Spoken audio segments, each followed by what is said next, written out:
বিবাহ মানে ছেলেকে নিজের পায়ে দাঁড়াতে হবে এটা না। ছেলে তাহলে কি খায়? ছেলেকে কোনো কাজে লাগার পরে বিবাহ দিতে হবে, এটা কিভাবে বুঝতে পারলেন আপনি? আল্লাহ রাসূল সাল্লাল্লাহু আলাইহি ওয়াসাল্লাম একদা মসজিদে নববীতে বসে আছেন। এমত অবস্থায় একজন মহিলা এসে আল্লাহ রাসূল সাল্লাল্লাহু আলাইহি ওয়াসাল্লামকে বলছেন, আল্লাহ রাসূল, আপনি যদি আমাকে নিজের প্রয়োজন মনে করেন তাহলে আপনাকে আমি নিজেকে আপনার জন্য হেবা করে দিলাম, আপনি আমাকে গ্রহণ করতে পারেন।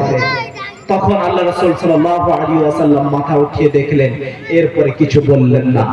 তখন মহিলা বলছে, আল্লাহ রাসূল কি খবর, আপনি কোনো উত্তর দিলেন না। তখন আল্লাহ রাসূল সাল্লাল্লাহু আলাইহি ওয়াসাল্লাম সাহাবাদেরকে ডেকে বললেন, একজন সাহাবা আল্লাহ রাসূল সাল্লাল্লাহু আলাইহি ওয়াসাল্লামকে বলছেন, আল্লাহ রাসূল, যদি এই মহিলা আপনার প্রয়োজন না হয় তাহলে আপনি আমাকে আদেশ দেন, আমার প্রয়োজন আছে, আমি বিবাহ করে নেব। এরপরে আল্লাহ রাসূল সাল্লাল্লাহু আলাইহি ওয়াসাল্লাম বলছেন যে যাও, তুমি যদি বিবাহ করো তাহলে মোহর তো কিছু লাগবে, তো মোহর নিয়ে এসো যাও। মোহর আনতে গেল, বাড়ি পাঠিয়ে দিলেন সেই সাহাবাকে। বাড়ি চলে যাওয়ার পরে তিনি গিয়ে কিছুই পেলেন না। আল্লাহ রাসূল সাল্লাল্লাহু আলাইহি ওয়াসাল্লাম বলে পাঠালেন, একটি লোহার আংটি হলেও নিয়ে এসো। তারপরে বললেন লোহার আংটি নাই, বললেন খেজুরের গুটি যদি থাকে, বিচি যদি থাকে তাহলে সেটা নিয়ে এসো, সেটার বিনিময়ে তোমার বিবাহ দিয়ে দেব। সেটাও পেলেন না।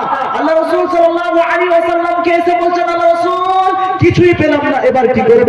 আল্লাহ রাসূল সাল্লাল্লাহু আলাইহি ওয়াসাল্লাম বলছেন, তুমি কি কোরআনের কোন সূরা জানো, কোন সূরা মুখস্থ আছে? তখন আল্লাহ রাসূল সাল্লাল্লাহু আলাইহি ওয়াসাল্লামকে বলছেন, জি, আমার অমুক সূরা মুখস্থ আছে। তখন আল্লাহ রাসূল বললেন যে যাও, তোমার আমি বিবাহ দিয়ে দিলাম, ওই মেয়েকে তুমি ওই কোরআনের কয়েকটি আয়াত তুমি মুখস্থ করিয়ে দেবে, তাকে মুখস্থ করিয়ে নেবে, এটাই হচ্ছে তোমার বিবাহ। দেখুন কত সহজ বিবাহ। সেখানে বসে আল্লাহ রাসূল সাল্লাল্লাহু আলাইহি ওয়াসাল্লাম বিবাহ দিয়ে দিলেন। আপনাকে আরেকটি দৃষ্টান্ত দেখাই। আল্লাহ রাসূল সাল্লাল্লাহু আলাইহি ওয়াসাল্লাম মসজিদে নববীতে বসে আবু বকর রাদিয়াল্লাহু তাআলা আনহু আলীকে ডেকে বলছেন, আলী, আমি তোমাকে যতটা কাছের মনে করি তার থেকে আরো কাছে টেনে নিতে চাই। তখন আল্লাহ রাসূল সাল্লাল্লাহু আলাইহি ওয়াসাল্লাম বলছেন, তোমাকে আমার কলিজার টুকরা বেটি ফাতেমা রাদিয়াল্লাহু তাআলা আনহার সঙ্গে বিবাহ বন্ধনে আবদ্ধ করতে চাই, তাহলে তোমার কি রায়? প্রিয় শ্রোতা মণ্ডলী, এরপরে সেখানে বসে আল্লাহ রাসূল সাল্লাল্লাহু আলাইহি ওয়াসাল্লাম হযরত আলীর সঙ্গে নিজের মেয়ের বিবাহ করিয়ে দিলেন। কোনো টলি বিবি নাই, কোনো বরযাত্রী নেই, কোনো দহেজ নেই, না বাইক আছে, না সাইকেল আছে, না আংটি আছে, না কিছু আছে। আল্লাহ রাসূল শুধু বললেন যে তুমি মোহর দেওয়ার জন্য কি প্রস্তুত করে রেখেছো সেটি নিয়ে এসো, আমার মেয়েকে মোহর দাও আর তুমি বিবাহ করে নাও। এই দেখুন বিবাহের অবস্থা, এই ছিল বিবাহের অবস্থা।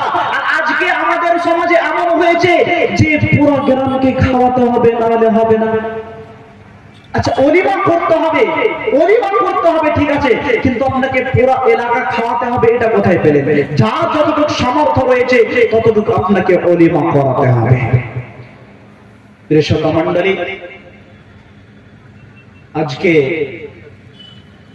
আপনাকে আল্লাহ রাসূল সাল্লাল্লাহু আলাইহি ওয়াসাল্লামের নবীর একটি হাদিস শোনালাম যে বিবাহ কত সহজ ছিল। এরপরে আমাদের সমাজে যেটা ঘটছে, যেটাকে আল্লাহ রাসূল সাল্লাল্লাহু আলাইহি ওয়াসাল্লাম একেবারে নাকচ করে রেখেছেন, সে সমস্ত দৃষ্টান্ত আমাদের মাঝে চলছে। বিবাহ শুরু থেকে নিয়ে শেষ পর্যন্ত একেবারে হারাম প্রথা চলছে, যেটা আমি আপনি কেউ রোকাতে পারি না।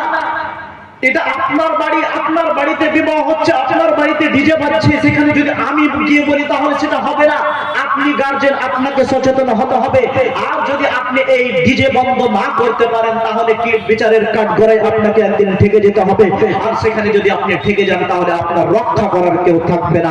প্রিয় শ্রোতা মণ্ডলী, আল্লাহ রাসূল সাল্লাল্লাহু আলাইহি ওয়াসাল্লাম বলেছেন, আল্লাহ রাব্বুল আলামিন বলেছেন যে ওয়ামিন আয়াতিহি আন খালাকা লাকুম মিন আনফুসিকুম আজওয়াজা, আমি তোমাদের মধ্য থেকে তোমাদের স্ত্রীদেরকে সৃষ্টি করলাম যাতে করে তোমরা তাদের কাছ থেকে শান্তি পাও, তৃপ্তি পাও।